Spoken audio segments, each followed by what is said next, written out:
Welcome to the Real News Network. I'm Paul Jay in Baltimore.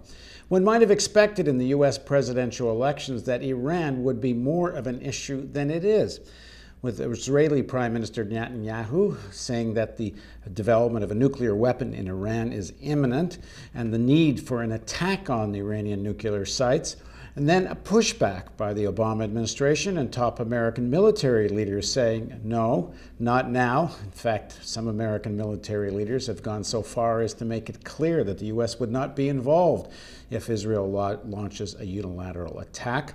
One might have expected then Romney to get involved in all of this, talk about throwing Israel under the bus and giving this as an example of more Obama apologies. But we haven't quite heard that level of rhetoric. Now joining us to talk about all of this is Jonathan Schell. Jonathan's a fellow at the Nation Institute, teaches a course on the nuclear dilemma at Yale University. He's the author of many books, including most recently, The Seventh Decade, The New Shape of the Nuclear Danger. Thanks for joining us, Jonathan. Good to be with you, Paul. I should add, Jonathan's also on the board of the Real News Network, right from the beginning of the board. So Jonathan, talk about where we're at with this. There's been this whole debate about red lines. The Obama red line and the Netanyahu red line seem not to be the same line. So what is this all about? Well, you know, it's a very peculiar thing. I can think of really no historical precedent for it. It's a case where, depending on certain technical arrangements that are made in another country with regard to a weapon system, namely nuclear weapons, a decision will be made whether to have peace or war.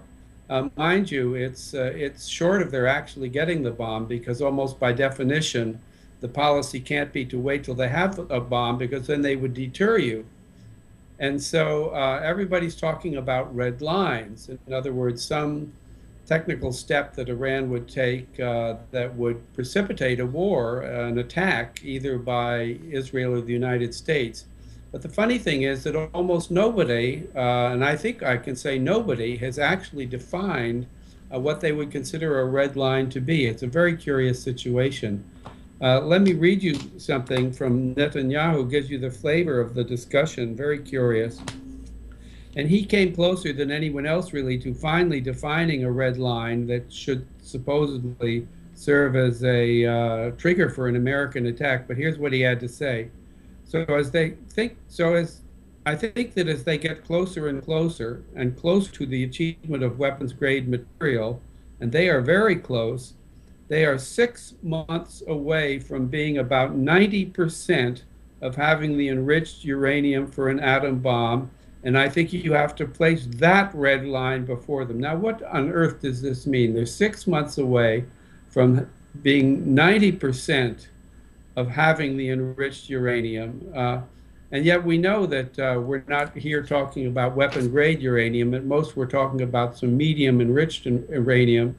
But nobody can really fathom what that 90% would be. And Obama, who's really sort of steadfastly refused to fix a red line, is equally vague on this, hasn't really said what would cause a war for the United States. Well, one of the things that the Obama's been, and leading officials have been pretty clear on, and it coincides with the national intelligence estimate that was done during Bush's years, which is that Iran has not taken a decision to build a nuclear bomb, where Netanyahu clearly says he thinks they have, and that seems to be quite a difference. That is a very clear difference, not regarding red lines, but regarding something different, which would be, you might call it a red line, but it's really not something technical, it's something political. And the question there becomes whether Iran has made a political determination, whether they sat down in a meeting and said, let's make an atomic bomb. Actually, the last thing we heard about it from the U.S. was back in, if my memory serves, in 2007, the National Intelligence Estimate under George Bush said they had not, they were not acting under such guidance, but that previously, up until 2003, they had decided to, and then decided against it. So it's a very mysterious. Well, that seems like the American position is the red line is when they decide to build a bomb. And there's been lots of people that know this business of making bombs that said if they're actually going to make a decision and take those kinds of steps, That the intelligence agencies would know about it. The IAEA would know about it. They probably even have to stop the inspections of the IAEA altogether. And that if they were going to do something, there'd be time to do it. That seems to be the American position. And Netanyahu, his rhetoric has been, no, we need to go now. But in Israel, we know there's been tremendous opposition to Netanyahu's positions from top security and military leaders. And a lot of people have wondered if Netanyahu's militant position has other objectives than really about to launch an attack. And I wonder what you think of that. Does he really have some other agenda here? Well, we're all left going with our hunches here, but my hunch is that it's all political, and it's American electoral political. That the objective of Netanyahu is neither to create conditions for launching an Israeli attack, nor even, I don't think, trying to goad the United States into making an attack, although he would certainly like to have that. But I think he knows what I also suspect, which is that Obama has no such intention, and emphatically not before the election. So you have to wonder why he's making such a tremendous fuss and throwing these temper tantrums. And really, and again, these are hunches, these are things you can't know for sure, but it looks to me like he's trying to intervene, or has been trying to intervene, in the American election by creating a circumstance that will make Obama look weak, like a poor supporter of Israel, as if he's throwing Israel under the bus, as Romney keeps saying. So I think that's what's going on here. But I think there's been a shift in the political tide. And of course, what's been very important there is Obama's moving ahead a bit in the polls. And we've seen quite a change in the rhetoric of Netanyahu on this, and even on Romney as well. It's quite interesting. And I wonder whether that's coordinated. And then part of that might be with Dempsey speaking about this, and other American military leaders suggesting that if a unilateral action by Israel wound up in the deaths of American soldiers, because one would think if Iran counterattacks, the obvious target would be American soldiers somewhere in the Middle East, and there's lots of potential targets there.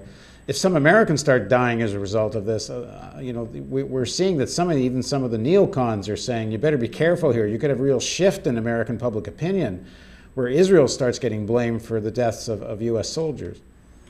I think that's true, and I think Obama, almost for the first time in his presidency, has shown a certain readiness not to cater to the wishes of the Israeli government, not to cater to Netanyahu. And we saw him actually refusing to meet with Netanyahu. Now that the UN is meeting in New York, there was an opportunity for them to meet.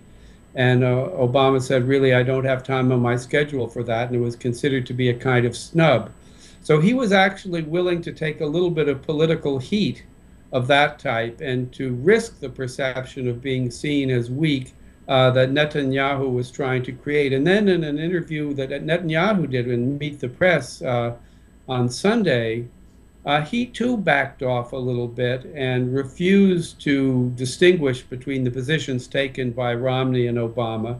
And when asked if the U.S. was throwing Israel under the bus, as Romney had said, he wouldn't endorse that. So he seemed to back off a little bit. And again, I think what's changed is the political winds, both in Israel and in the United States. So it doesn't seem like a winning strategy to paint Obama as weak. And then also, of course, he's worried that now that Obama's moving ahead in the polls a little bit, that he's going to get stuck with Obama in the next term, and will have offended him now and be stuck with him then, and really have purchase over him. No, but there's another piece of this which I don't think gets talked about enough. I keep harping on this on the Real News, but I don't see much of it anywhere else.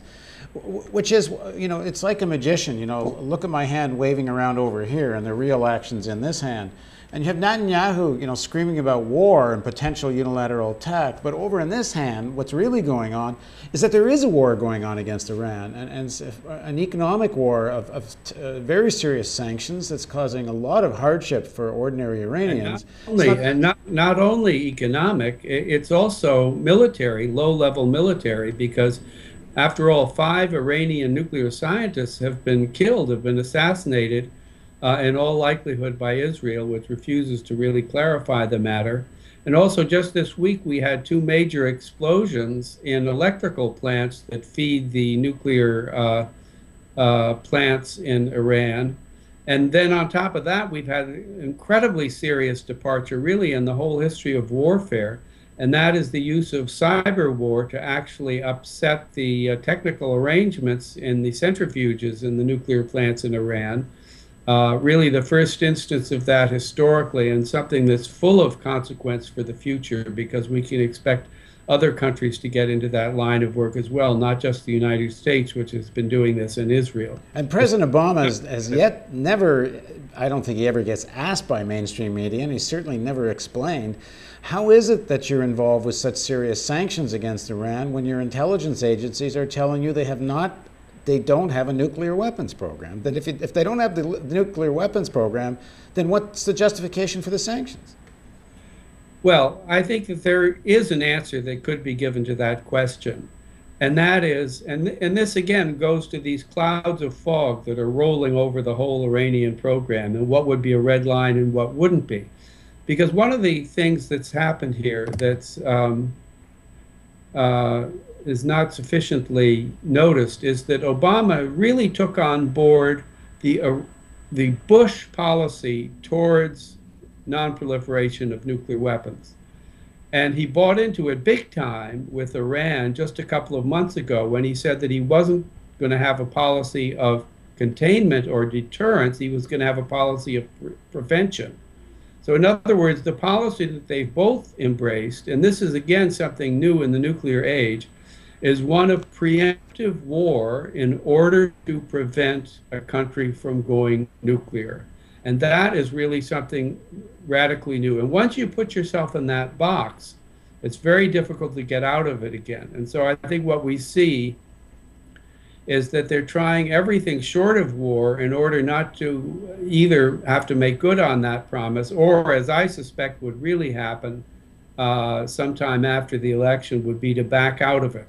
Because I actually don't think that Obama would go to war with Iran to prevent it from getting a nuclear weapon. I don't that would be have such a high cost attached to it that I just don't think he would be willing to do it. He's had enough trouble backing the U.S. out of the two futile wars that we were already in, two of the many. That is the one in Iran and the one in Afghanistan. I don't think that he's going to want to get in a third. But that's for the future. That's not for the present. And there's no reason he's even going to have to face that decision. I mean, all the evidence points to the fact that Iran simply isn't going to make that decision to move towards an actual weapon. And that's not me saying it, because I don't know that much about these things. It's top Israeli intelligence officials are saying that it's just that Iran is a rational actor. They act in their own interests. And it would be crazy of them to create some kind of program that all it would do is make them a target for an attack. So it's really very difficult to imagine Obama would ever have to make such a decision. Yeah, well, I agree with that too. I went out on a limb and said I don't think Obama is going to attack Iran. That would be crazy. It would make the Iraq war and the Afghan war look like a picnic to go to war with Iran. Imagine that. And Obama, whatever else he is, he's not a crazy person. I think he's a pretty sane person. He's not crazy, and that would be crazy. And so I'll go out on another limb and agree with you there and say that I think that Iran knows well that it would pay a very, very heavy price if it were actually to go ahead and test an atomic bomb. For one thing, they'd simply have to tear up the Nuclear Non-Proliferation Treaty, which is something that really has almost universal support all over the world. So that would be a very, very serious political act. I imagine that it would have serious domestic consequences within Iran. And they would have to violate, about 700 promises they made that they were not going to go into the nuclear weapon business. I mean, the real issue here, and we've talked about this before on the Real News, and you and I have talked about this before, is what Israel really objects to, and why they're threatening Iran, is they don't like Iran's influence and power in the region, particularly Hezbollah and Hamas, and they would love to see regime change in Iran. But the idea that Iran would give them a reason to get the Americans to attack because they actually are building a bomb, it's kind of preposterous, actually. Yeah, well, what you do understand and gather is that what they are really afraid of is that if Iran has the bomb, it will embolden them to deputize Hamas and Hezbollah and who knows who else to be a little more, a little bolder and more aggressive in their conventional policies vis-a-vis Israel. My own personal take on that is that countries are not emboldened when they have nuclear weapons. Rather, it makes them more cautious. If you want an example of that, look back at China in 1964.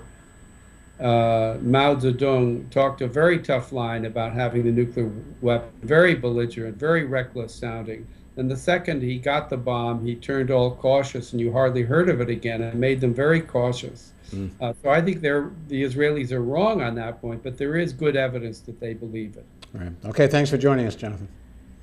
My pleasure. And thank you for joining us on the Real News Network.